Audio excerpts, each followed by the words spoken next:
Donc, premier cours de Photoshop, on va voir aujourd'hui un petit peu les bases et je vais vous expliquer qu'est-ce qu'on va essayer de voir pendant ces quelques cours de Photoshop.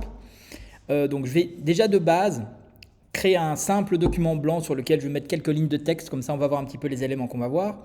On peut faire avec Photoshop en fait énormément de choses. De la retouche photo, c'est le cœur du taf. On peut faire du dessin vectoriel, on peut faire du dessin raster ou bitmap comme on dit. On peut faire de la typographie, on peut faire du montage vidéo, on peut faire quelques effets vidéo aussi. On pouvait faire de la 3D, on peut encore faire un peu de 3D mais ça va disparaître. Sauf si les gens se rebellent. Rebellez-vous, levez-vous. Donc on peut faire quand même pas mal de choses. Donc là je vais créer vite, bêtement, un bête petit document sur le tutu. International Paper, A4, ok. Tout simple. Donc Photoshop, comme quasiment tous les outils et comme tous les programmes Adobe, en fait, on va avoir des outils qui montent sur une barre d'outils qu'on peut évidemment placer, adapter à ses besoins. Je vais essayer de passer un petit peu en plein écran. On va avoir ce qu'on appelle des panneaux de travail ou des fenêtres de travail. Tout est affichable. Oui, madame, je suis en train d'enregistrer tout ça. Donc, on va avoir donc tout. Il n'y a pas de stress.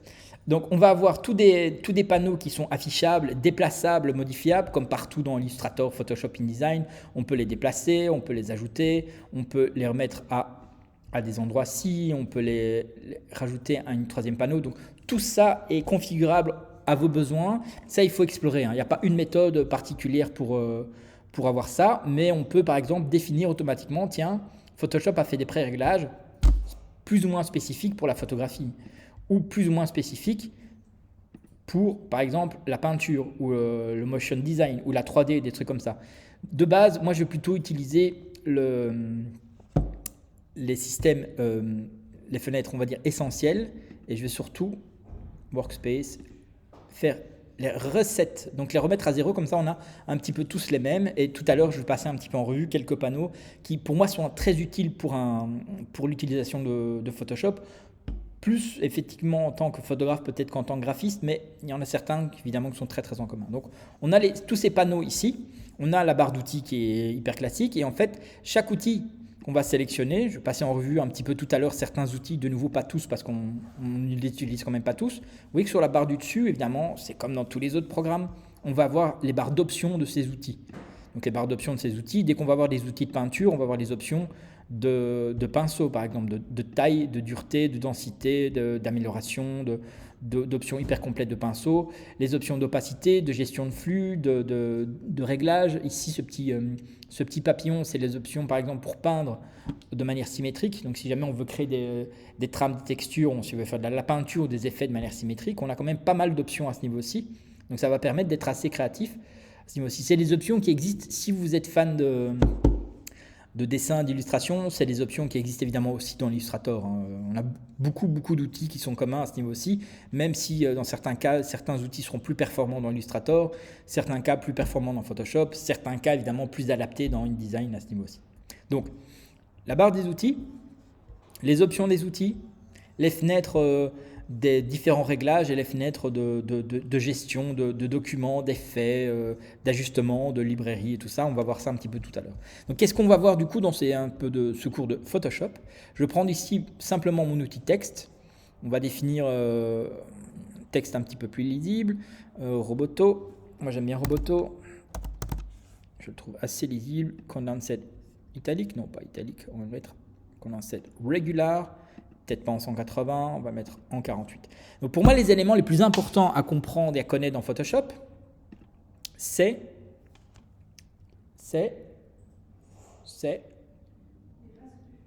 qui quoi? Alors oui, ça c'est un des éléments qui est très important. C'est là la gestion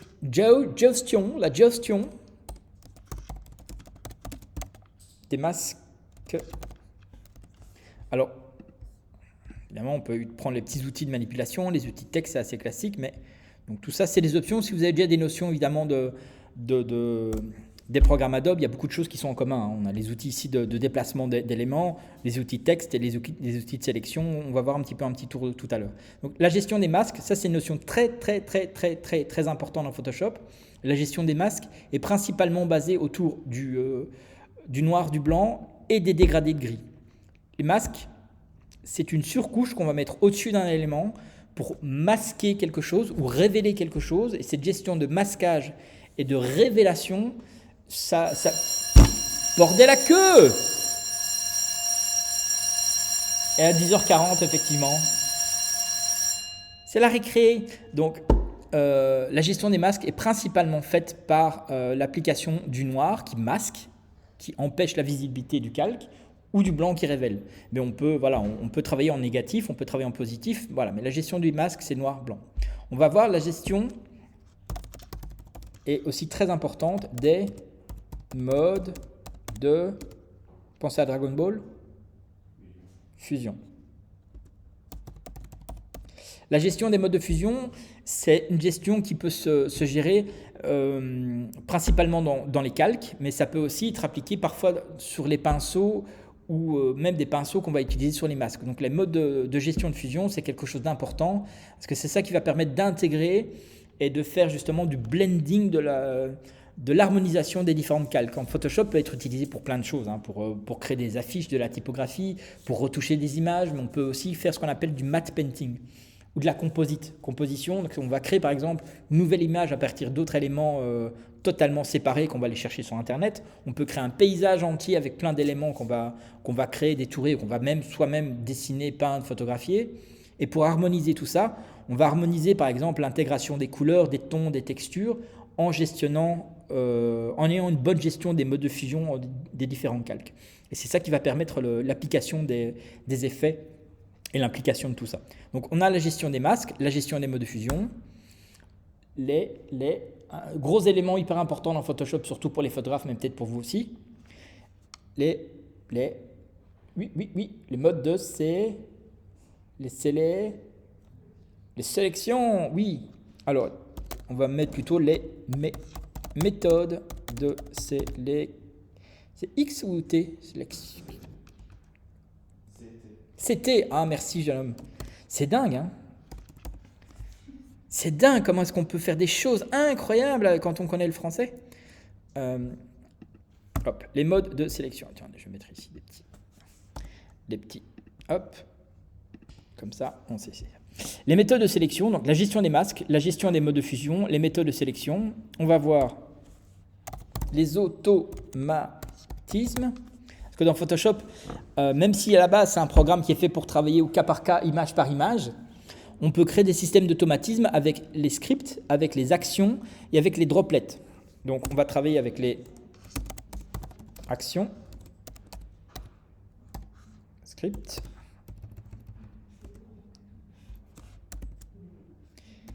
et les droplets. Donc ça, c'est les systèmes d'automatisation qui existent dans Photoshop. Il y en a peut-être d'autres, mais moi je ne les connais pas. Je ne peux pas tout connaître non plus, il ne faut pas déconner.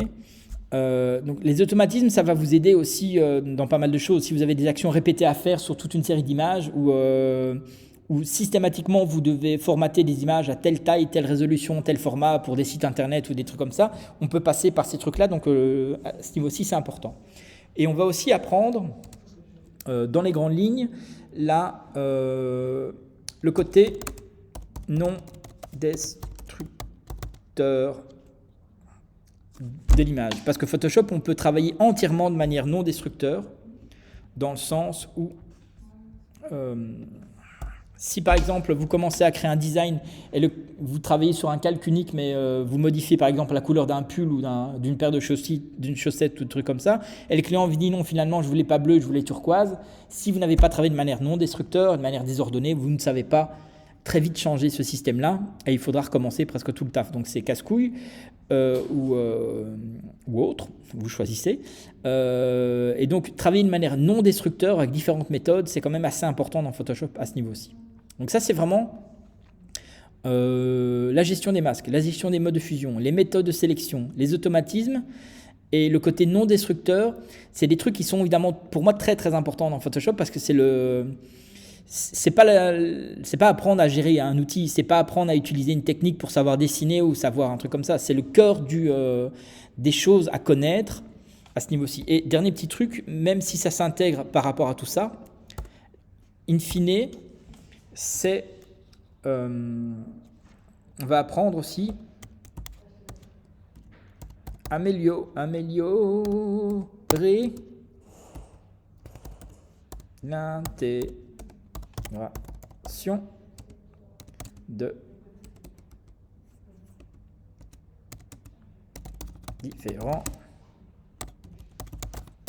différents éléments. Donc on va faire justement des composites. Quand on a le temps, on va faire du composite pour apprendre justement à intégrer. On va prendre des éléments de 3 photos, on va les intégrer en les détourant. Et avec différentes méthodes, on va faire en sorte qu'elles aient une harmonie au niveau de couleur, contraste et saturation. Si par exemple on va intégrer par exemple une personne sur une photo et l'intégrer sur une autre image, il faut comprendre, il faut analyser à ce niveau-ci qu'il faut chapeau pointu, qu'il faut connaître, pouvoir analyser, différencier les différences dans ces 2 images entre la teinte, la saturation et le contraste. Et à partir du moment où on adapte ça, l'image va déjà beaucoup mieux s'intégrer. Et après, on peut remettre une petite surcouche en essayant une concordance au niveau texture de l'image, que ce soit du flou ou du grain. Donc ça, c'est on va dire des gros éléments qu'on va intégrer. Et du coup, quelques petits exercices qu'on va essayer de faire ensemble. Premièrement, c'est retouche beauté. Deuxièmement, colorisation image. Oh, le bordel là que... Heureusement que c'est enregistré, sinon on ne pourrait jamais me croire qu'il utilisait autant de grossièreté. Noir et blanc. Donc on va coloriser une vieille photo d'Einstein en noir et blanc. Non, c'est facile, c'est beaucoup plus simple que tu ne le penses. C'est easy. Il faut un peu de taf, mais voilà. Donc coloriser une image noir et blanc, même si aujourd'hui il y a dans les filtres, il y a des filtres spécifiques nouveaux par exemple, il y a les filtres neuro de chez Photoshop qui vont automatiquement coloriser des images en noir et blanc, mais le résultat évidemment n'est pas du tout le même, c'est parfois assez approximatif. Il y a plein de nouveautés qui s'améliorent petit à petit dans Photoshop. Mais voilà, donc on va faire une retouche beauté, une colorisation noir et blanc, une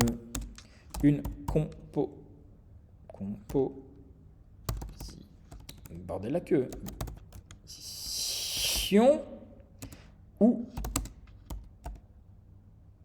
matte, ce qu'on appelle matte painting. Matte painting, c'est, je ne sais pas si vous voyez dans certains films d'Eric Fantasy, de trucs comme ça, vous avez un immense paysage avec des montagnes, des trucs comme ça.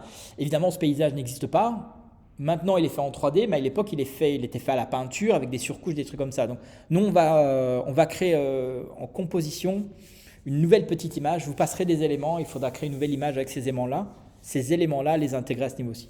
Vous avez peut-être déjà fait ça en première, non? Qu'est-ce que vous avez fait en première? Le photomontage avec la ville qui était En état de guerre là. Ah oui, ok, oui. Mais voilà, ça c'est du composite, ça c'est du matte painting. Mais on va essayer de peut-être soit aller un peu plus loin, soit prendre une autre approche. Donc retouche beauté ou caricature, déformation, parce que c'est une notion assez importante, colorisation d'image, noir et blanc. On va voir, même si vous savez le faire ailleurs, 4, ça va être très simple à ce niveau-ci. On va faire en fait une création de texture et pattern.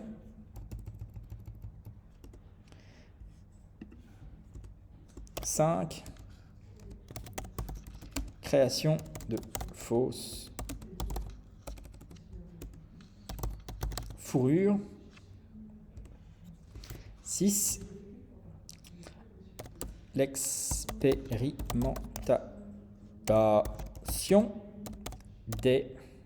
L'expérimentation des styles de calque.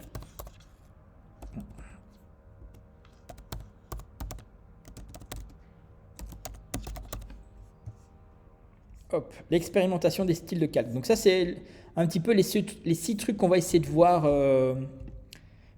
pendant ces cours de Photoshop à ce niveau aussi. Évidemment, il y aura un petit examen où il faudra faire tout ça en même temps en 14 minutes.